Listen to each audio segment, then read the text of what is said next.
Yo, what's good out there, wrestling world? It's Thursday night and it's time for the Tna Recipe. All the way from the Big D, Dallas, Texas. It's your boy, Big Red. Hey, to my right, I have with me my producer extraordinaire, Mr. EL.CIBERNETICO. Show some catty love. Thank you, sir. Thank you, sir.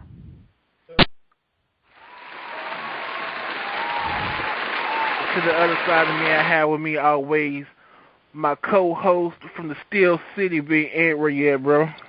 What is up? What is up? Welcome everybody to another episode of Tna Recipe. Before we get started, WCC would always like to remind you to support your local indie scene no matter where it is. If it's $10, $15, $20, especially if it's free, get your ass in the seat. All right. Tonight, we got TNA starting off with the Aces and Eights members, Bully Ray and Taz and whoever else was with them. I think it was Anderson. Mm-hmm.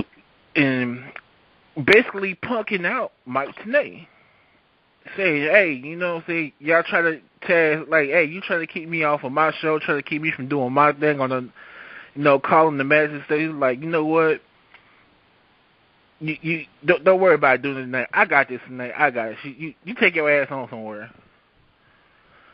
So next, we get a little package of what's been going on the past couple of weeks in TNA and stuff, and the so-called big epic fail surprise we had last week of Tito Ortiz, where he got nobody's crowd reaction whatsoever.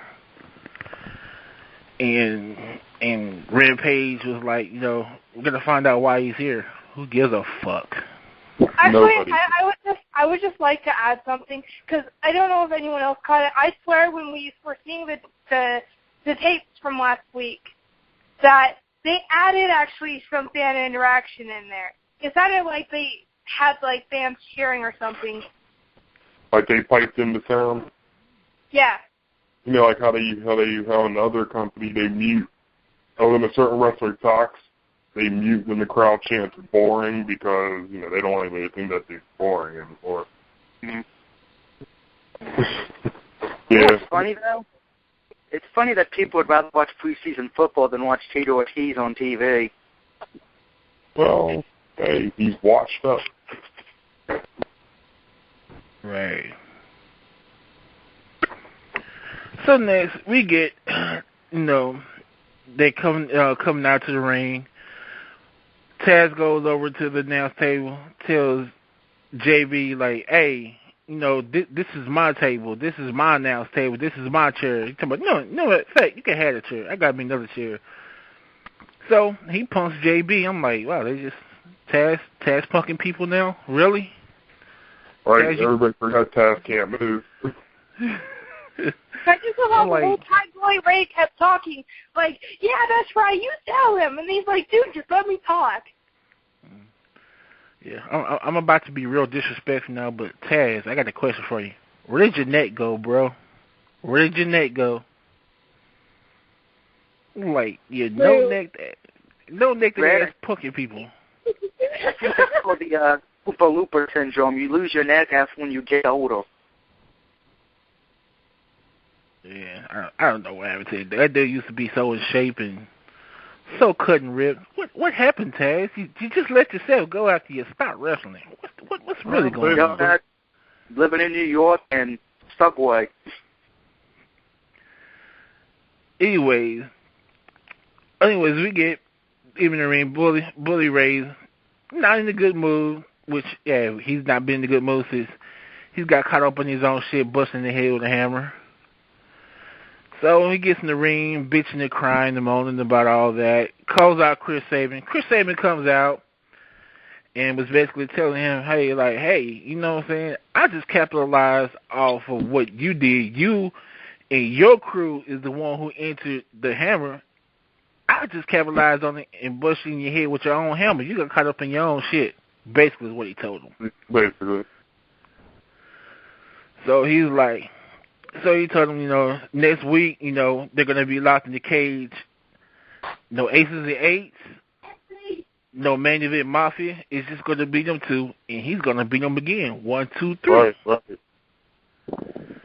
And then we find out later on in the main event it's going to be the reunion match of Team 3D versus Sabin and a member of the main event Mafia, which he didn't say who it was. But then we get Brooke Hogan comes out. Get her on TV. I know. Actually, Bully Ray was trying to call out Hulk Hogan, but as we found out, Hulk Hogan wasn't there. It was like, well, if you can't get Hulk Hogan, you got to get one of them. So, nah, whatever. You have to get the sluttier Hogan. Well, they're both sluts. I mean, he's done porn, so, I mean, really. And she's been in bad movies like the Two-Headed Stalk Attack, so, which is like porn. I see her wrestling, and I see her career in this, I see her career in this business like I see her singing career, non-factor. None. It was a non-factor. Wait a minute, she had a singing career? Yeah, she sure did. I must have been drunk during that time. Yeah. Well, it was so short-lived, it was so irrelevant that nobody really remembers that. But right, I don't even think her album went plastic. Right. You know it's sad, Brooke Hogan, when Justin Bieber sings better than you, apparently. Ooh. Oh man. Anyways, so she gets out and she, basically says that since Bully Ray bringing all this in his legal stuff, that Hulk Hogan had been looking over his contract and find a stipulation in the contract that states that if Bully Ray loses the match next week, that he will no longer be able to challenge for the World TNA Heavyweight Championship. Now where have we heard this storyline before? Didn't they just do this with Sting? A few months ago with Sting. And my question is, who signed a contract that has that stipulation? Like who? Exactly. It was like, I would have wiped my ass with it and be like, are you fucking kidding me? That's like signing a contract to play in the NFL, but your team can never win the Super Bowl. Exactly. I mean, y'all can go to the Super Bowl, but y'all go get second place. Right. Like, really? All right. Okay. Anywho, so they signed the contract, but the thing was that I'm gonna have to get this to Brooke Hogan though, because she did bust him though. She's like, you don't want everybody else to find out what I found out when we got married, is that basically saying he can't hang, he ain't got no stamina, he ain't got no go, he can't hold it in the bedroom. I was like, wow. I was like, much as I don't like you, Brooke Hogan, I'm gonna have to give you to you on that one. You know what makes me mad about this situation? I really didn't want it to, turn out this way. I would have rather Brooke Hogan go with Bully than treat him like shit now. Mm-hmm. Just saying. Yeah, I mean, that would have been the better storyline for her to turn heel and then be in a power couple. That would have been right. It would have worked better that way. And the thing was, it would have got them good ratings because it would have been so fucking unexpected that Brooke Hogan turned on her pappy. Obviously TNA has lost their marks and cannot understand a good storyline. Then I mean, but hey, look who they got for a promoter, Dixie Carter. Come on, really? Here's the problem with that theory, and why this whole storyline is stupid now. Didn't Hulk Hogan recently get married in the real world, and they posted pictures about it? Brooke Hogan recently got engaged in, the real world, so it kind of kills the storyline. Yeah.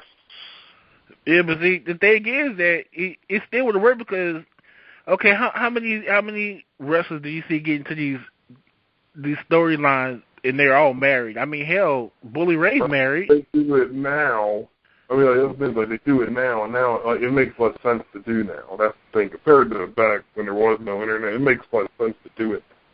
Even with this, it makes less sense because Brooke's talking about being married, but at the same time, she's also tweeting on her Twitter in character. So come on. That would be like Arnold Schwarzenegger tweeting about something going on with his kids, but then next thing you know, he's tweeting that he's the Terminator. Exactly. So anyways, first match we have up is a Battle for Glory series match between Samoa Joe versus Jeff Hardy, which was a fan favorite match. And it was a pretty solid match, and I liked the match. It was good, and Jeff Hardy ends up picking up the win after somehow countering the I don't even know how to say the damn word, but the clutch. Well, actually, what happened was he encountered Samoa Joe's sleeper, and Mr. Anderson or Ken Anderson was on commentary, and he briefly distracted Samoa Joe standing up, and then Hardy was able to roll him up for the pin. That's how it ended. Oh, okay. Yeah, I forgot Mr. Anderson was on commentary. Yeah, I did too. I did not, unfortunately. But I'm going to say something. Half the time I saw him there, but I'm like, whatever. I really didn't care that he was there. Yep, you and everyone else was like, I kind of tuned him out. I'm glad you could, but I'm going to be honest with you. I should have done the pre-show and say it now. The only match I enjoyed, as much as I hate these two men, was the Jeff Hardy and Samoa Joe match. That was the only match I enjoyed. Well, it was a good match, like, beginning to end. I enjoyed the match, too. No, I mean, it's the only match, period. I hated the rest of the matches. They were all... Yeah, we're going to get to that. It was a pretty jumbled show.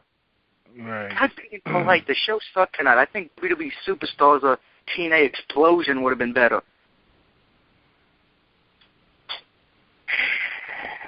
I'm just going to say this right now.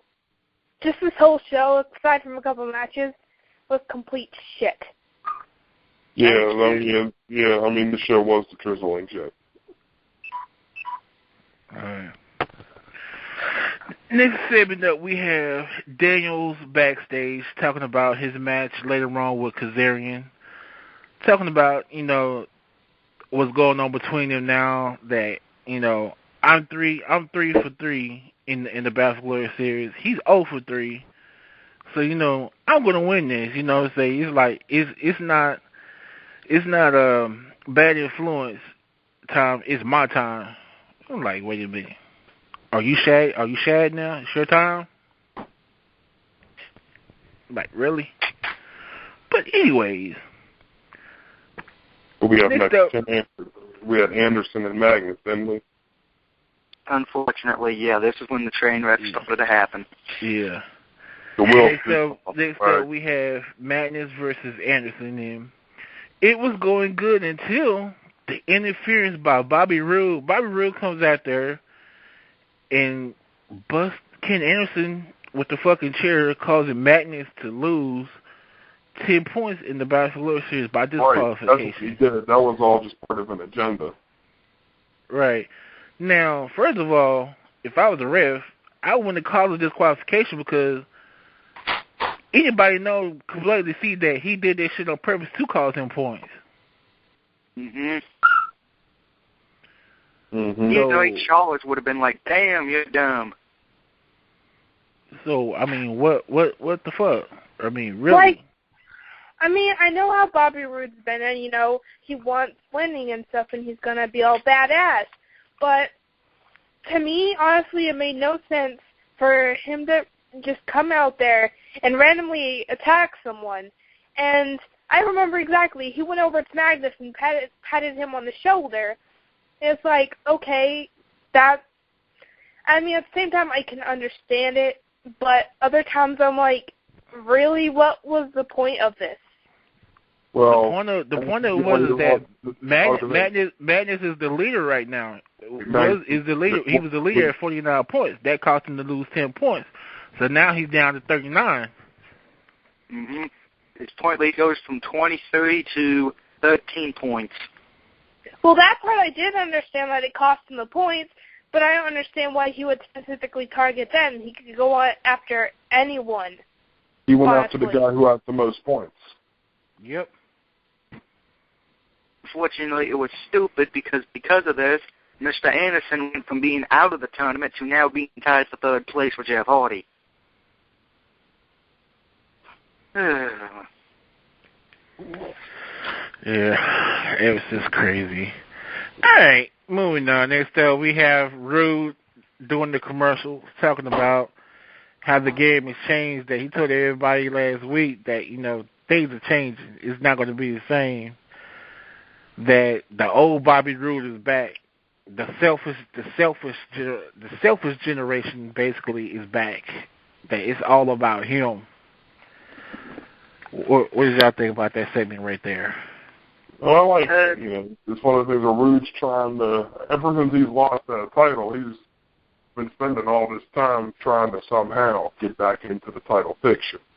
And he's willing to do it by any means necessary. That's all he's saying. Right. When he said his old self, I was like, okay, Will's Team Canada. Now, this is another TNA. Y'all need to have more fucking wrestling. We had three fucking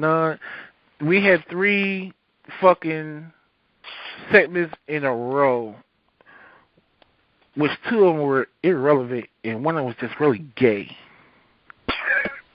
Well, yeah. Well, you got to remember, after this, after Rude was all upset, they have Magnus, he's talking to the referee about the decision that he made, and all that stuff. He understood that he understood the decision that he made, and blah blah blah. And I was like, yeah, get the fuck off. The segment party continued with Robbie E. and Jesse Goddard. Oh man, that was so good. I don't want to be like the big freaking bump in the road. But honestly, if I were Magnus, I'd understand the decision, but I would still bitch about it. I honestly would have, come on, this guy cost me the damn match. Right, the question, the whole thing's going to be, you want to make sure he doesn't do it again. Up next, we had the gay segment with the romance.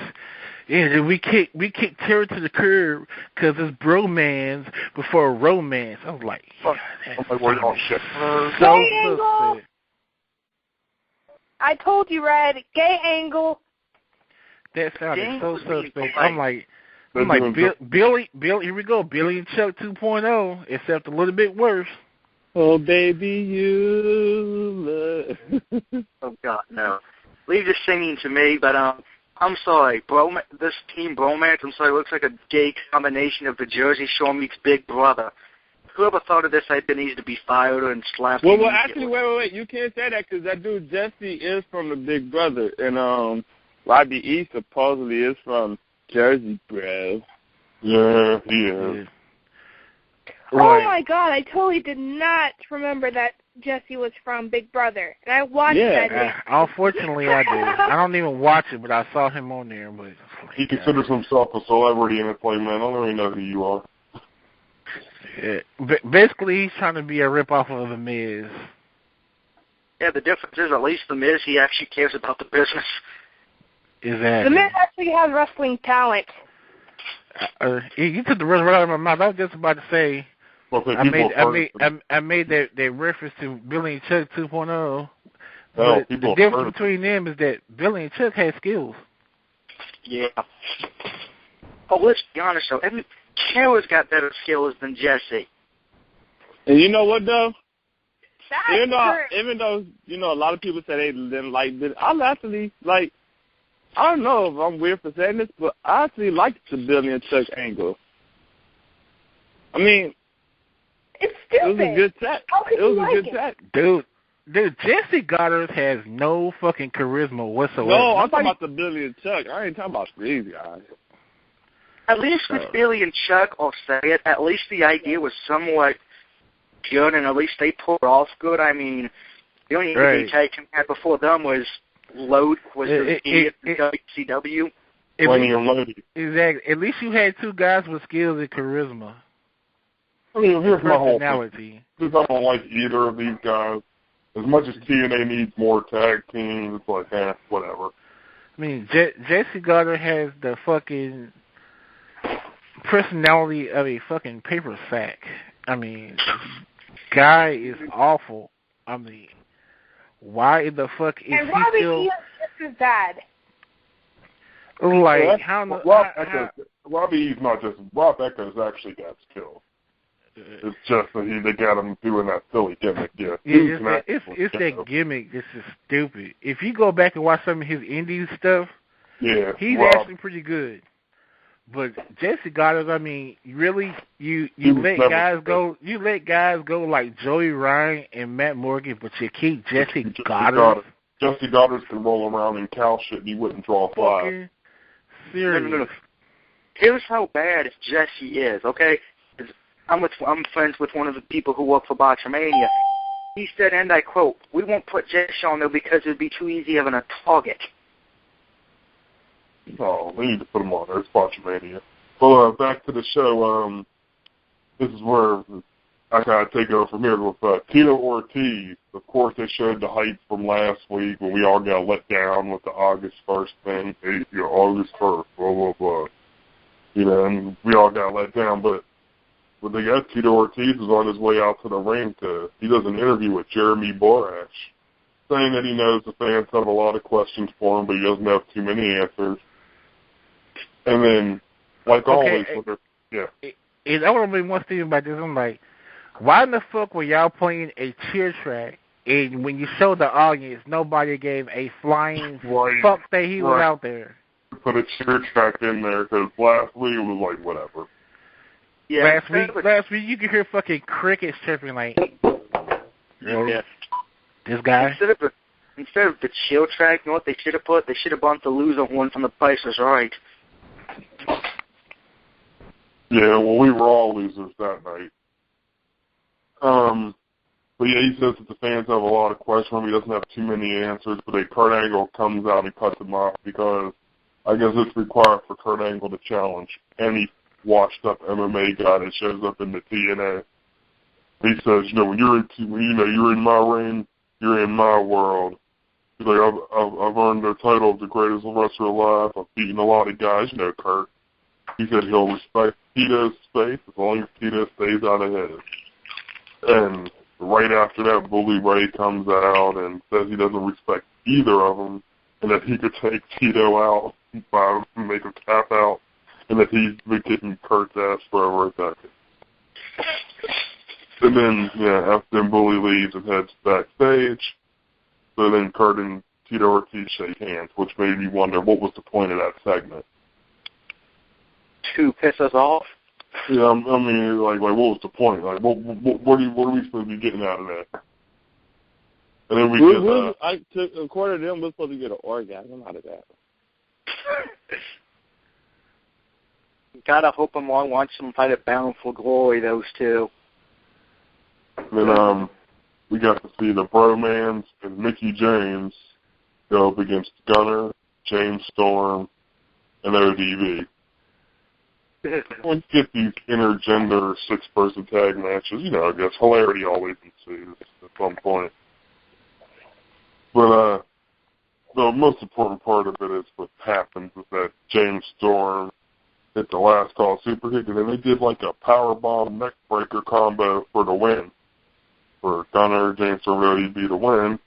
And then after that, Gal Kim runs in and attacks ODB after the bell. And as the refs are moving her, Mickey James punches ODB and talks Gal Kim. So I don't know, Mickey James as a heel has been some pretty fun stuff to watch as far as the knockout division goes. I just actually want to say real quick, I knew from the beginning that ODB was her team was going to win because they actually had her recently return to action and stuff. So I think they're trying to hype her back into action. And plus, you haven't seen James Storm in action for a couple weeks, right? So I mean, you got to make him get a win every once in a while.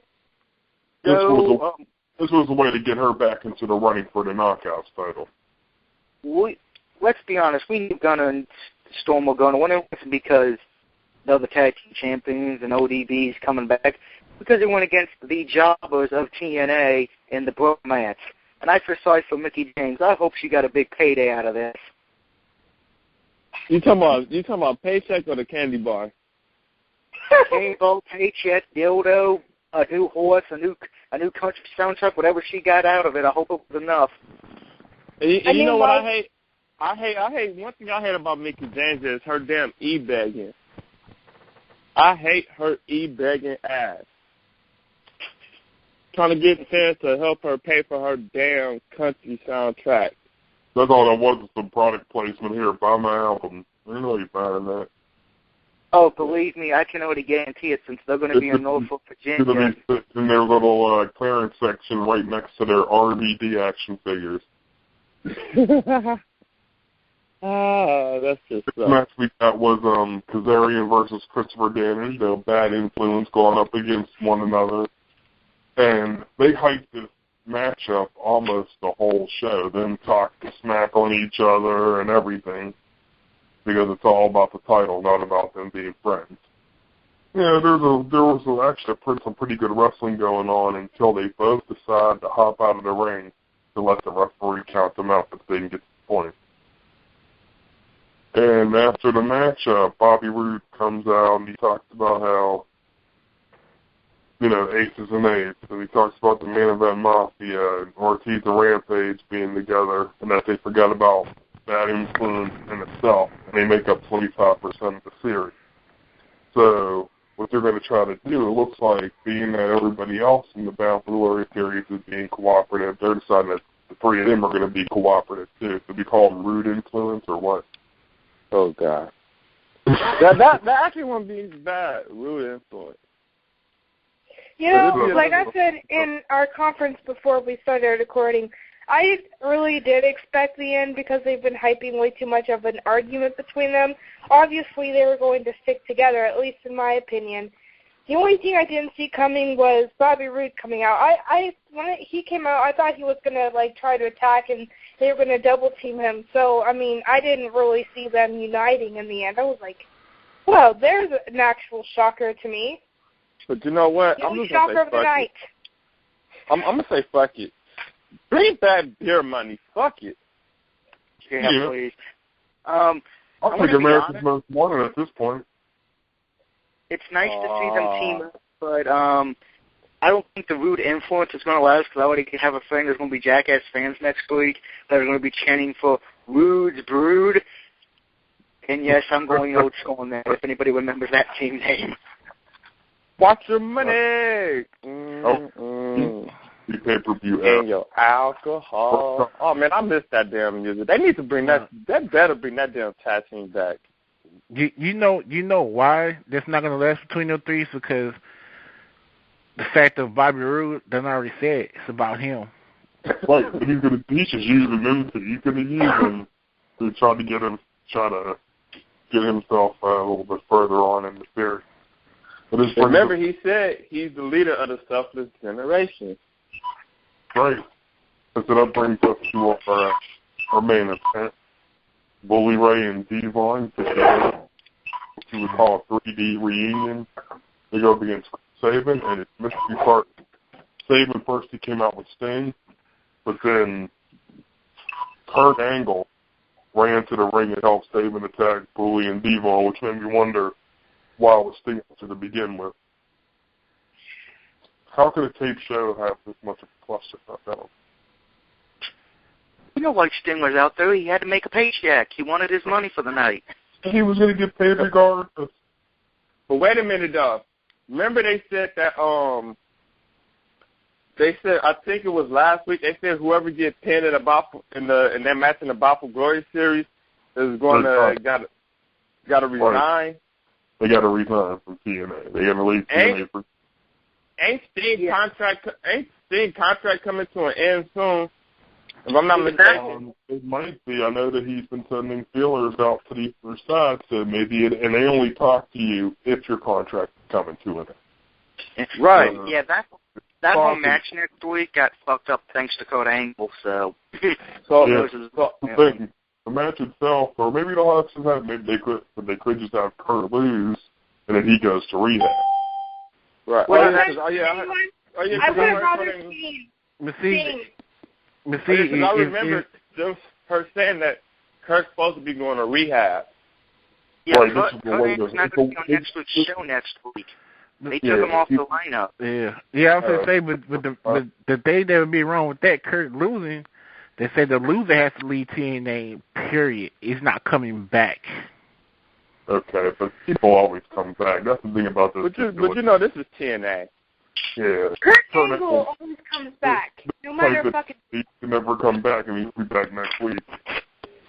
Like you guys said, it is Kurt Angle. Hell, like John Cena, like think about it.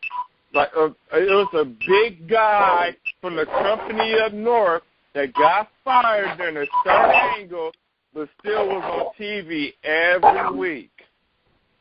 Yeah, that's right.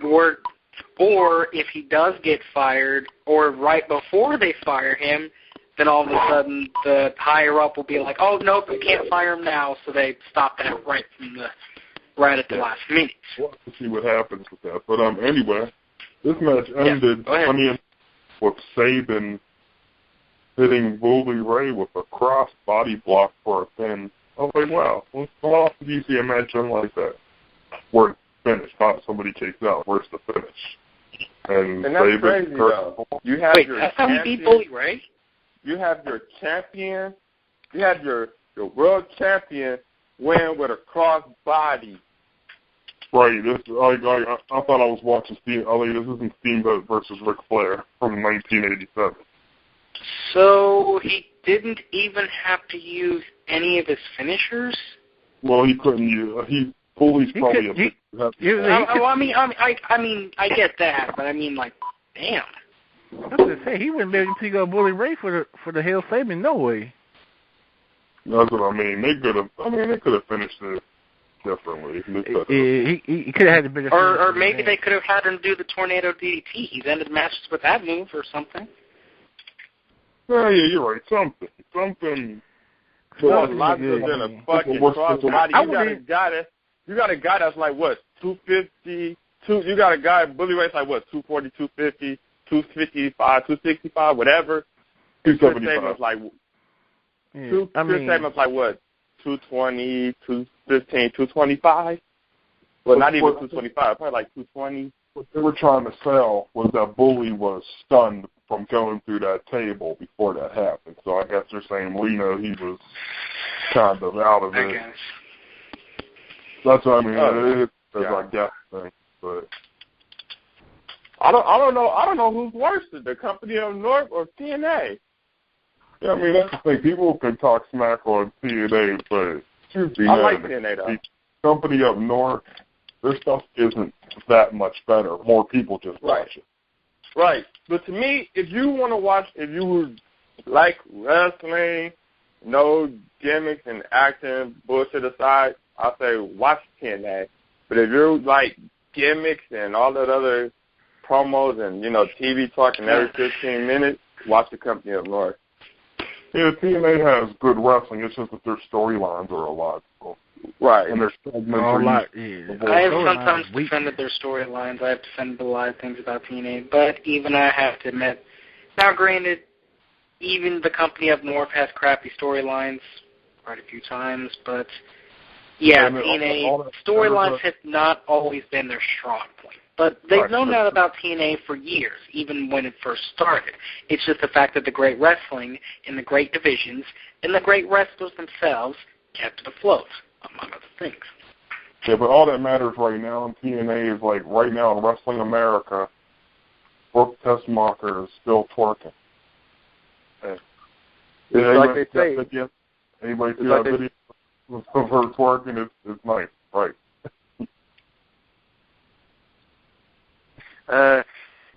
What was the question? Because I was talking to somebody.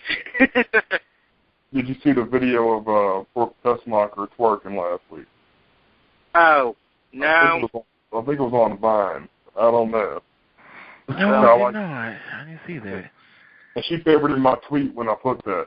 When I said somewhere in Wrestling America, Brooke Tessmacher still twerking, she favorited it. I'm like, oh, I'm like, oh shit, she saw that. What? You sent her a tweet and she favored it? I posted a tweet. I said, somewhere in Wrestling America, at Brooke S is still twerking. And she favorited it. Oh, wow. Did she got a twerking video? Yeah. Oh, shit. I gotta see that. Yeah. I got it.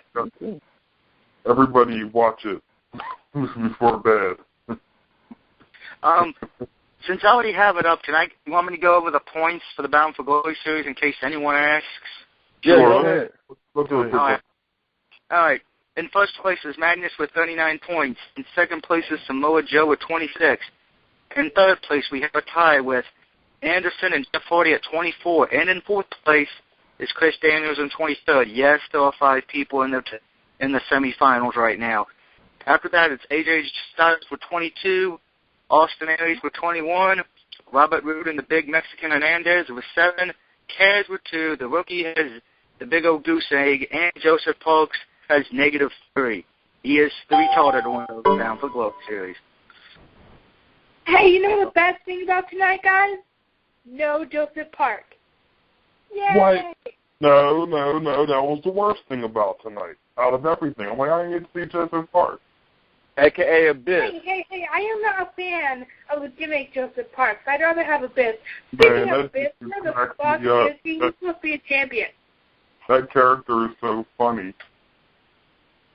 Especially when he I liked it a few weeks ago, or was this like last month? Yeah, this like last month, where Jeff Hardy made him bleed through his lip, and he just went ape shit. I know what I thought was funny was a couple months ago whenever Sting said, all right, come on, Joe. Come on, Joe. Quit kayfabing all of us.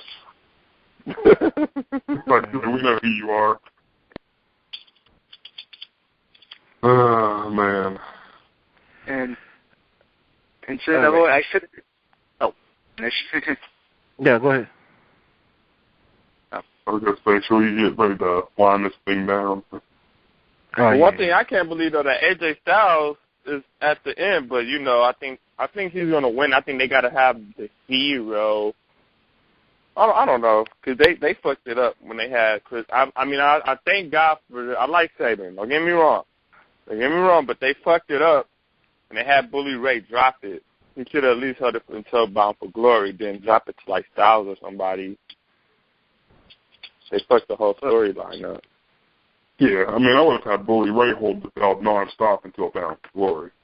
Yeah, well, next week we can find out what they, it is a live show, we can find out what they couple up since we'll have somebody there with eyes and ears, so to speak. Right. Yeah, since Al, you're going to SummerSlam, you son of a bitch, I'm going to next week's Hardcore Justice. Let's see who can get drunk first.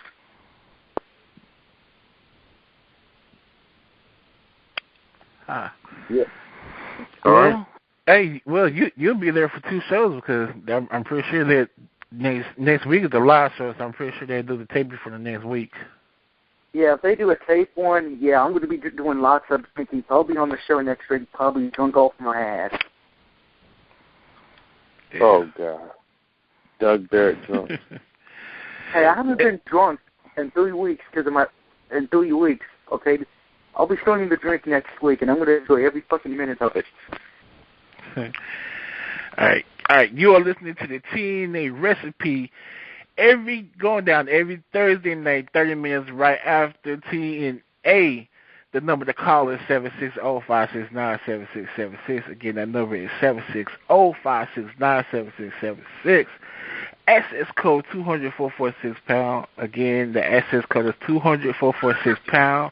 Hey, hit that pound or you're not getting in. I don't know where you're going to go, but there won't be the hell in here. Anyways. Hey, and let us know where you can find you at. All right, you can check out my weekly columns each and every week at www.kayfabekickout.com, where I'm the featured columnist. We got some good stuff there, some great writers, wrestling interviews. Check it out. Even some audio shows on there. Like I said, each and every week. And you can also follow me on Twitter at BoozeAntCox. All right. Hey, what about you, Doug? Oh, okay. Well, you can find me at YouTube at DougBarrett619 Part 2. Well, I talk about anything I fucking feel like. You can also find me on Facebook. Just look up Doug Barrett and look for the Mr. Sinister picture. And, of course, because I don't have Twitter because I get banned off that more times than Mike Tyson, you can also find me on PSN. All right. You can also follow us on Twitter at WCC Live. Also, you can hit our like page on Facebook, Tna Recipe. We also have a WCC Live like page on Facebook. Also follow us on Facebook at Facebook/groups/Wrestling Commentary Central. Whew, long name. Also follow me on Twitter at Reddon81. That's REDDON 81. My like page is on Facebook. Also follow us on YouTube at DXR420. That's DXR420 or Spawn20113. Spawn20113. And you can follow me on Twitter at ROOSEVELT Roosevelt 23 versus 24, and you can follow me on Instagram, same as my Twitter.